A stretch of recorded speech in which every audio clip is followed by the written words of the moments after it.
Yo, what's up guys? It's Noah here, and in today's video, we're going to be breaking down the NBA slate on Draftkings and Yahoo for Sunday, February the 28th.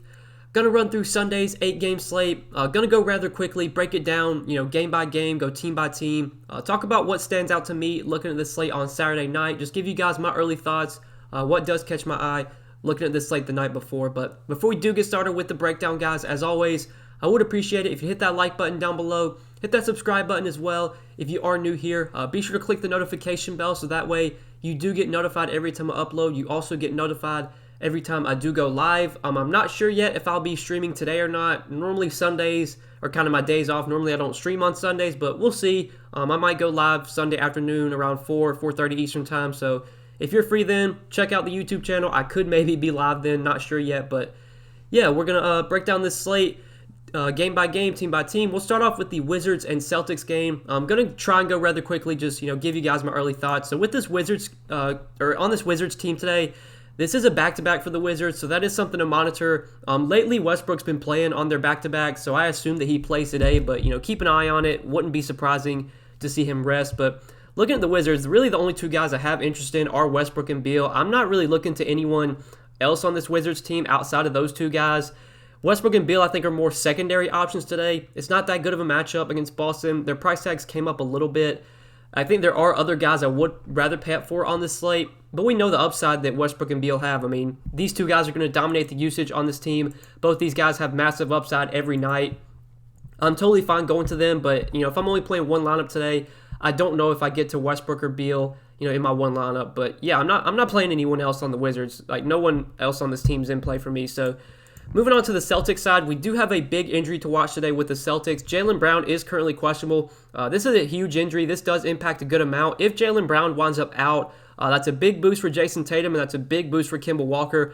I would like both those two guys quite a bit. I think you could definitely play those two guys in the same lineup as well. It's such a good matchup here against the Wizards. Those two guys are going to dominate the usage if Jaylen Brown does wind up sitting here. They're both pretty reasonably priced as well, like Tatum at $9,100. Not too expensive. Same with Kemba at $6,800. We're seeing Kemba play 34, 35 minutes now. He's no longer, on a minutes limit. So I'd be fine paying that price for Kemba if Brown winds up sitting. If Brown plays, even in a really good matchup, I don't think any of these Boston guys are like core plays for me. I don't know if I'd go to them in my one lineup, but I would definitely have them in my player pool because it is such a good, good matchup against the Wizards. Obviously, Tatum, Brown, Walker all have upside here. But if we do get word that Brown is out, I think Tatum and Kemba both become very, very good plays. Both would be in consideration for me as, core options because without Brown, those two guys would dominate the usage. I don't know if there would be really any value that would open up if Brown were to sit. Like maybe Javonte Green would start, maybe Aaron Naismith would start, but I don't really go to these secondary Boston guys. Like we'll see at times like Javonte Green will get a spot start and he really won't do anything. Kind of the same with Semi Ojeleye. Like on this Boston team, I just stick to the top three guys. I don't really play anyone else on Boston. And I think that's kind of the case today. I don't really see anyone else I like on the Celtics. So moving on to the next game, the Bulls and the Raptors. Now on the Bulls today, there isn't a ton that stands out from this team. I think if I was going to play anyone, like always, Zach LaVine is the guy that I would go to. But this isn't a great matchup. I just don't think anyone at their price points really stands out as a top play from the Bulls. If I was going to play anyone, it would be Zach LaVine, just because he's probably going to be low owned. But yeah, I don't really like too much on the Bulls today. I think this is going to be a team I kind of avoid. On the Raptors side, though, there's quite a bit I like from the Raptors here. We do know that Pascal Siakam is going to remain out. I believe he's going to be out for at least till the All-Star break. So with Pascal Siakam out, the biggest beneficiaries are definitely going to be Fred VanVleet and Kyle Lowry. And then we'll talk about Chris Boucher as well, who also benefits without Siakam. But VanVleet and Lowry, I like both of them quite a bit here. VanVleet, he was pretty solid last game, 43 DK points in 38 minutes without Siakam. He shot terribly, though. He shot 26% from the field. He could have had a way better game if he just could have made some shots last game. I'm fine going right back to VanVleet here. It's a great matchup against the Bulls. The Bulls are playing at a fast pace this year. They've been really bad defensively. I really like VanVleet, and I really like Kyle Lowry as well. Now, Lowry did see a pretty big price bump. His price went up to $8,100, but we actually saw him put up a triple-double last game without Pascal Siakam. Played 33 minutes, had 58 DK points. He would have played more minutes, but he was in foul trouble, I believe. He did have 5 fouls in those 33 minutes, but really the upside on both VanVleet and Lowry it's just so much higher when Siakam's off the floor because obviously Siakam is a high usage player. It's just going to allow for Lowry and VanVleet to get more usage when Siakam's out. So I really like both these guys. I think Lowry is probably my preferred option. He is a little bit cheaper than VanVleet on Draftkings. On Yahoo, he's actually a good amount cheaper. If you look at the Yahoo pricing, VanVleet's $38, whereas Lowry is only $31. So I think I would also go to Lowry there if I had to choose one of the two. I think you can play both guys, though. I could definitely see doing that in such a good matchup like this. I expect the usage to be dominated by those two guys. So really like VanVleet, really like Lowry. Norman Powell should get some more opportunity as well. He was solid last game, 39 DK points in 33 minutes. I'm fine going to him at 6,700. I would probably rather play Lowry or VanVleet if I can, but Norman Powell is definitely viable. And then Chris Boucher, I'm going right back to Chris Boucher. I know he was disappointing last game. Once it was announced that Siakam was out and Boucher was starting, Boucher became a really chalky play. Basically, everyone was on him, including myself. And he didn't have that good of a game. He only had 26 DK points in 28 minutes. But we know the kind of upside that Chris Boucher has. It's a great matchup here against a Bulls team that's always been bad defending big men. It's against a Bulls team that plays at a fast pace, that doesn't play much defense. I think Chris Boucher has massive upside here, especially if he's going to be getting close to 30 minutes or around that. If he starts again, he's a top play for me, even at 6,400. I'm going right back to Boucher. I love him on Yahoo as well. His price tag's still pretty affordable over there at $21. I think Boucher definitely looks like one of the better center options on this slate, assuming that he does start again. But I'm not going to be going to anyone else on the Raptors outside of the four guys that we just mentioned. So moving on to the next game, the Knicks and the Pistons. So on the Knicks today, this is a back-to-back, so this will be something to monitor. Elfrid Payton was out on Saturday night against the when they played the Pacers Saturday. We will definitely need to keep an eye on the status of Elfrid Payton because if he is out again, that does benefit guys like Derrick Rose, Emmanuel Quickley. This is a back-to-back, so I would assume that Derrick Rose is going to play, but we saw when he was with Detroit that he would sit out some back-to-backs. I don't know yet if he's played on a back-to-back this year. It looks like he did play when they played February 12th and February 13th, so I'd assume Rose is good to go here. Without Payton, if Payton were to sit again, Rose does benefit. He did have a really good game again on Saturday night. I think he finished with around 40 DraftKings points, played like 30 minutes. I'd assume we get around 30 minutes from Derrick Rose once again if Payton's out again. It's a revenge game against his former team, the Pistons. I do like Derrick Rose a good amount if he does wind up starting again. He would be my favorite guy to get to from the Knicks. I don't think I'm going to be going to anyone else on this team, though. With Taj Gibson probably out, like Taj Gibson got injured Saturday. He wasn't able to return. Maybe that gives some more minutes to Nerlens Noel, but I don't think Noel really looks like a top option at his price point. So, yeah, for this Knicks team, really the only guy I'd be looking to on the Knicks today, for me personally, is Derrick Rose, and that's only if Elfrid Payton remains out. If Elfrid Payton winds up playing, the Knicks are probably just going to be a team I kind of avoid on this slate. I don't really like too much on this team outside of Rose. Now, moving on to the Pistons side, there's a couple guys that I think are viable on the Pistons. I don't think anyone from this team stands out as a top option, a core play, but probably my favorite guy would be Dennis Smith Jr.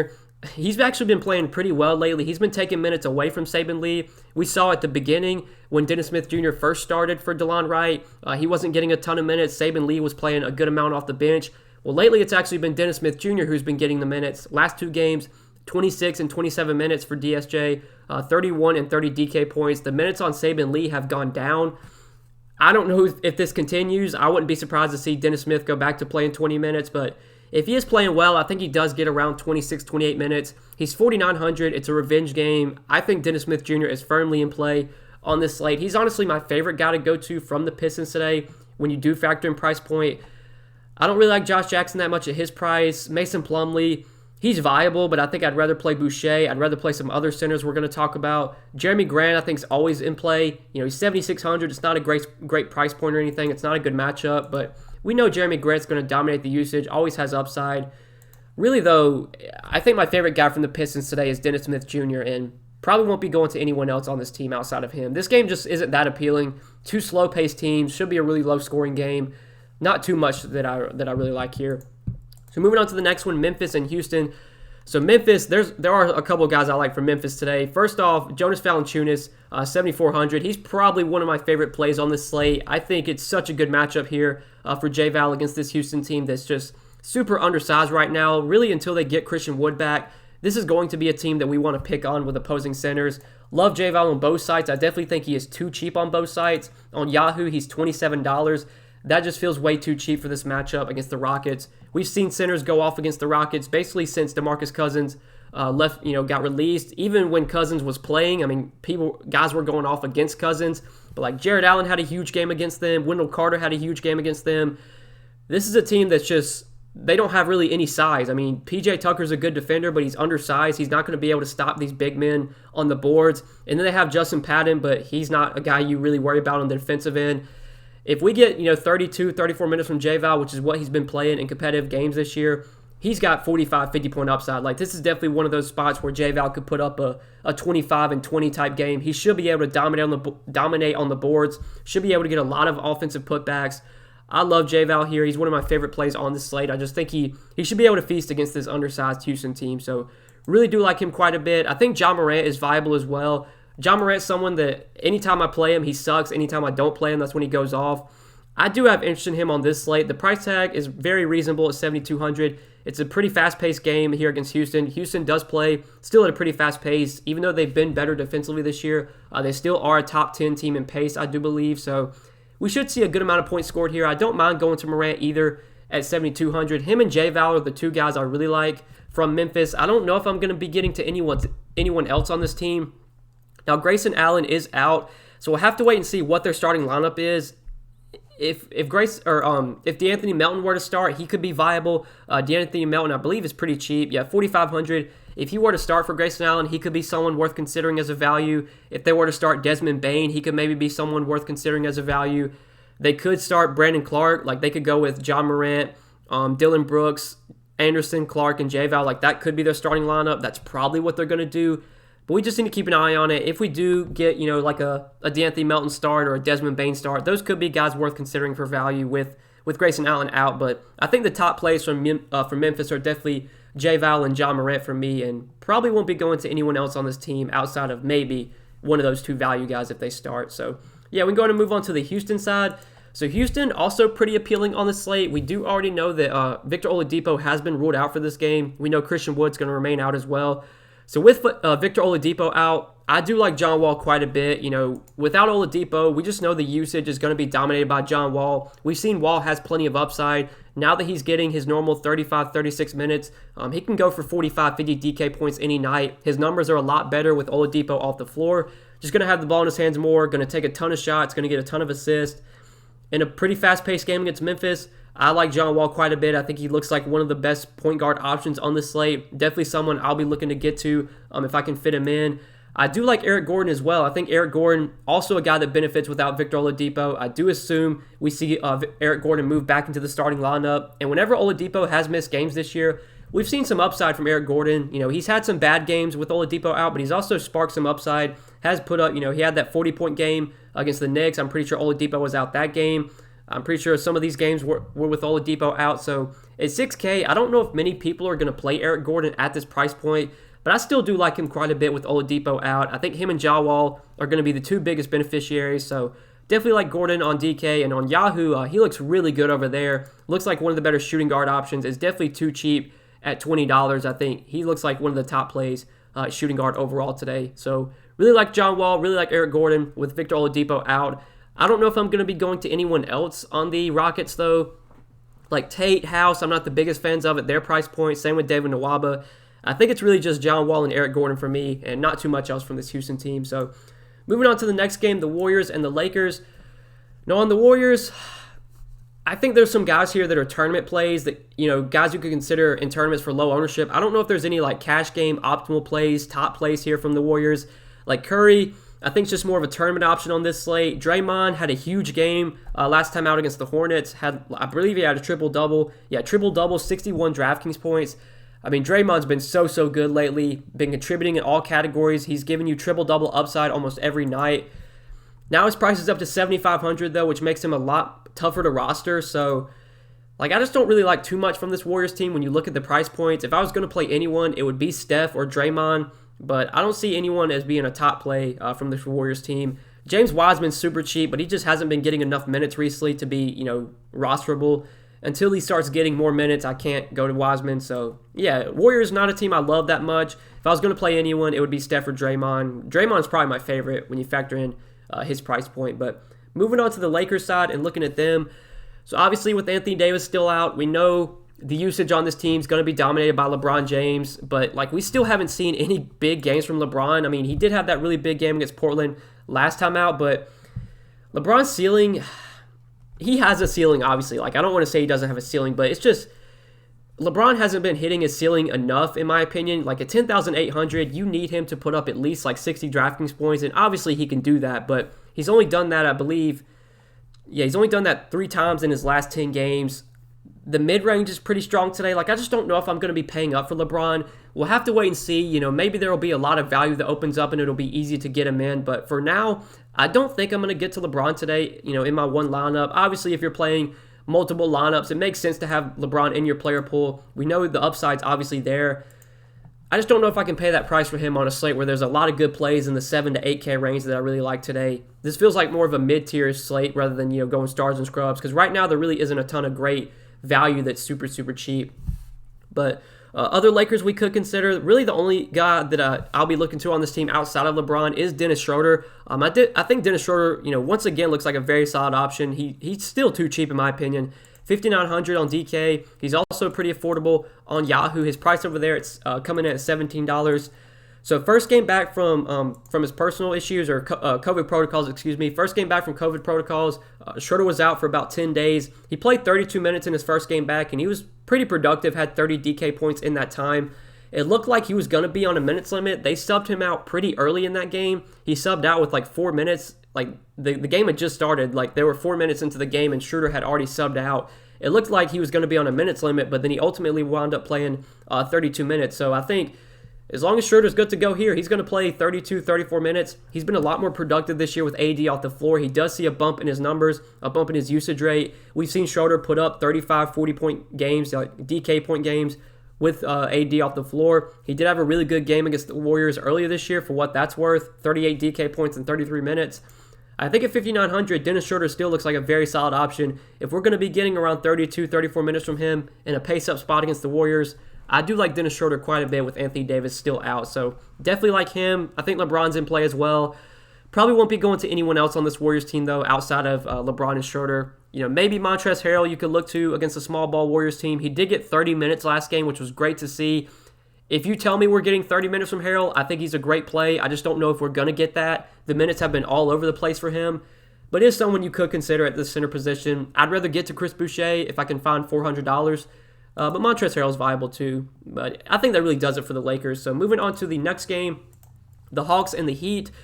So on the Hawks today, we have a huge injury to watch here with Trae Young. So Trae Young is currently listed as questionable. If he were to be out, that is going to give us some great value. Rajon Rondo, only 3,500, would be probably the best value play on the slate if Trae Young gets ruled out. You know, we've seen this twice this year. Trae, I believe, has missed 2 games this season. Rondo, he started both those games, but he was pretty bad in both games. He had like less than 20 DK points in both outings.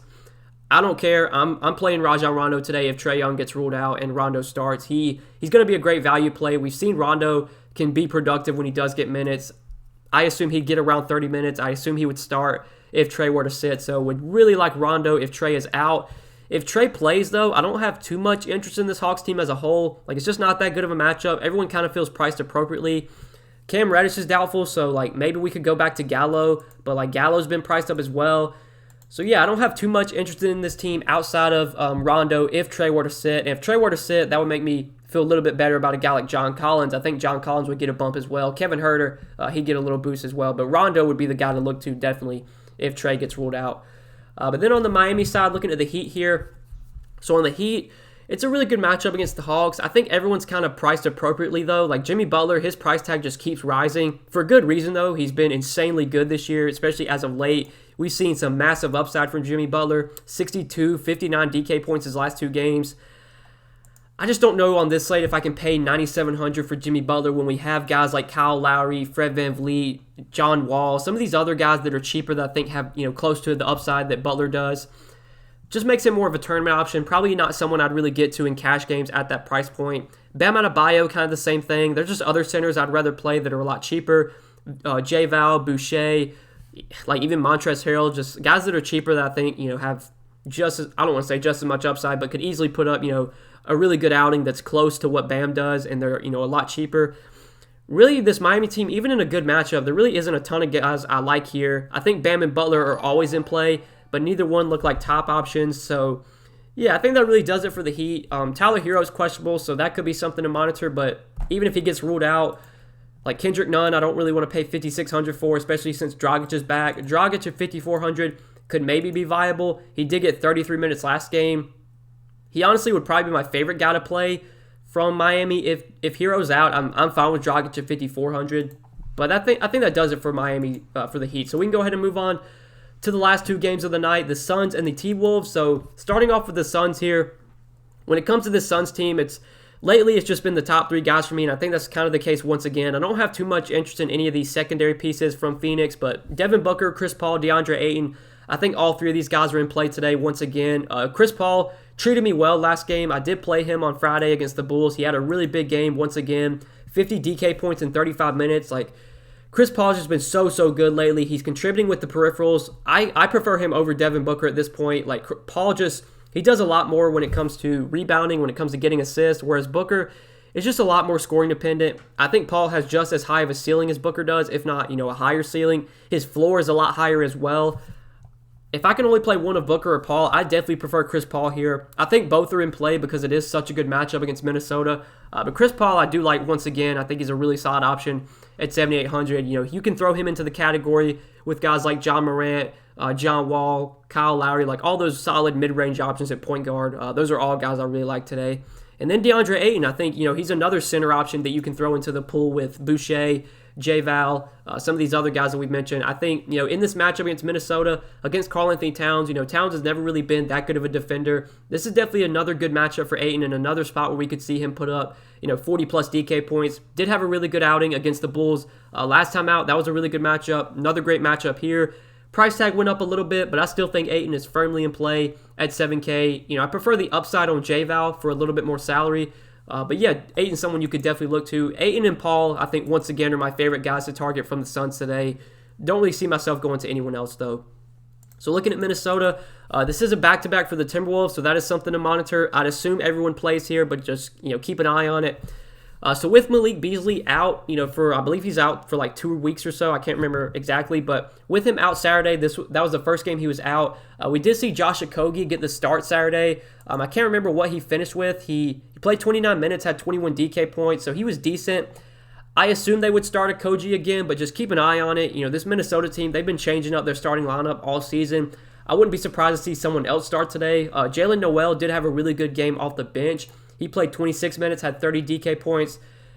With Malik Beasley out, I'm fine going to Noel as a value. I don't know if he's going to be as productive as he was last game, but $3,800 still pretty cheap. He does get a bump with Malik Beasley out. Should play, low to mid-20s minutes. Maybe they wind up starting him. I wouldn't be surprised if they do, given how well he played off the bench. So those are guys you could consider for value from Minnesota. Towns in this matchup, I liked him a lot.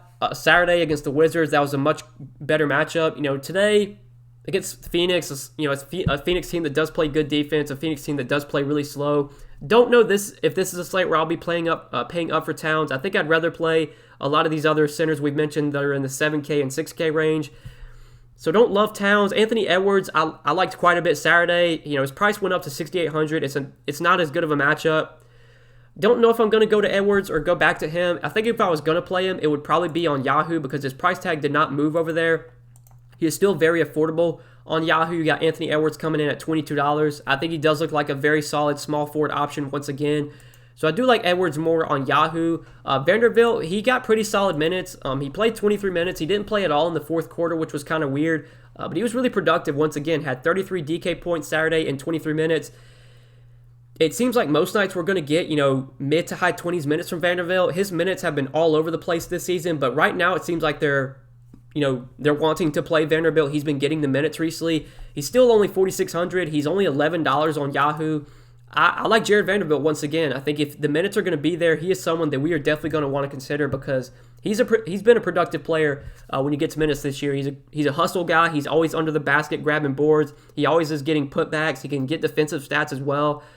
I do like Jared Vanderbilt quite a bit as a value play. I think he's firmly in play on both sites, especially Yahoo. He's super cheap over there, $11. I really like Jared Vanderbilt on Yahoo. But I think that does it for Minnesota. A decent amount to like here. I think Vanderbilt's a solid value.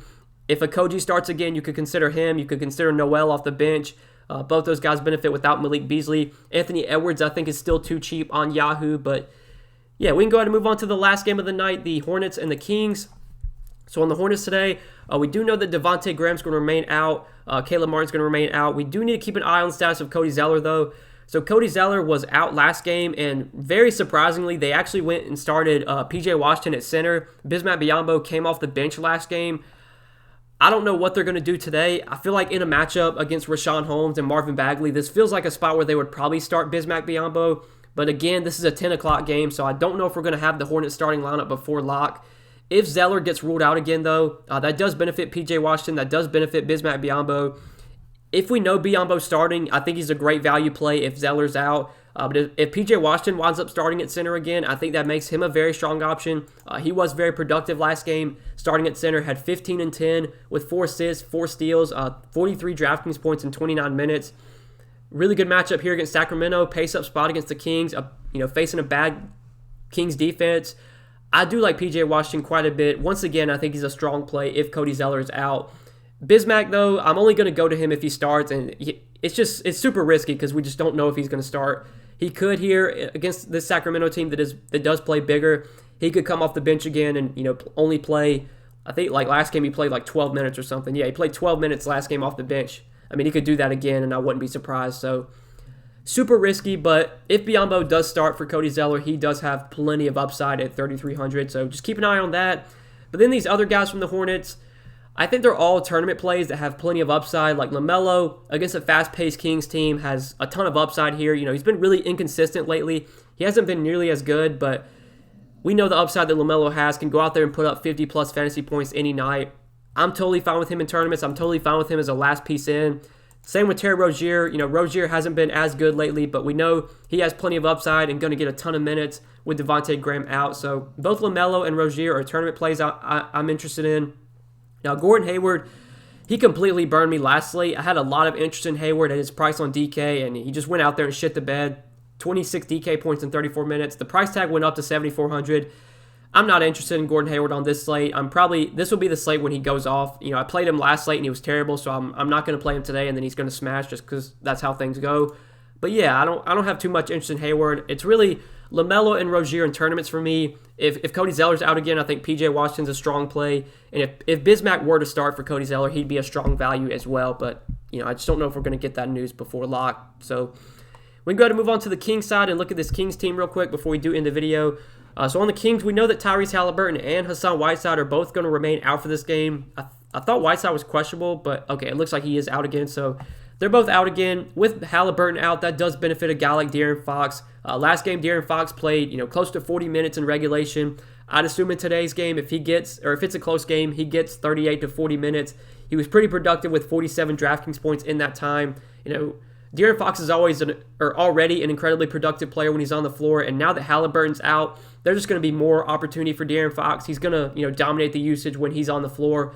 The price tag did go up a good amount to $8,600, but with Halliburton out, I think De'Aaron Fox, throw him into the category with all those other point guards we've talked about. He's also a very strong play at the point guard position. Rashawn Holmes, I do like this matchup a lot for him against Charlotte. We've seen the upside that Rashawn Holmes has. He had a huge game against Detroit last game, 46 DK points in 33 minutes. Charlotte's always been a team that I've looked to target with opposing bigs. Holmes is probably just tournament, he's probably just a tournament play only. The price tag did come up, which makes him less appealing, but he's someone that has 40-plus point upside. Basically, any night he's playing over 30 minutes, you could get 40-plus fantasy points from Rashawn Holmes because he is a productive player when he does get minutes. And with Whiteside out, I think the minutes will definitely be there for Rashawn Holmes. So I have interest in him in tournaments. Same with Marvin Bagley. I think without Halliburton, that really helps Marvin Bagley. Halliburton's been taking minutes away from Bagley this year, but last game, with Halliburton out, we did get 28 minutes from Bagley. I'd assume we get about 28, 30 minutes from him again. He's a productive player when he gets minutes. It's a good matchup at 6,200. Totally fine with Bagley in tournaments as well. But I think that probably does it for this Kings team. I don't know if I'm going to be going to anyone else. Like Harrison Barnes had a huge game, but I don't want to play Harrison Barnes at 6,500. Just not going to chase that. Corey Joseph should get more minutes with Halliburton out, but Corey Joseph just has no upside, so I don't really want to play him. So really it's just Fox, Holmes, and Bagley for me on the Kings today. And I think that really does it for this Kings team. And I think that does it for all 9 games today, or all 8 games today, I should say. So hope you guys did enjoy this breakdown.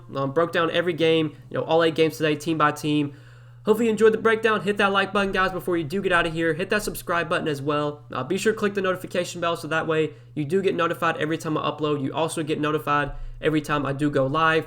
Not sure yet if I'm going to be streaming on Sunday. Normally I don't stream on Sundays, but I might go live Sunday afternoon. If you're free, if you want to tune in, we'll be sure to break down the slate again, talk through everything, answer all your guys' questions. So yeah, good luck tonight, guys. Thanks for watching the video. I hope you enjoyed, and we'll see you in the next one. Peace.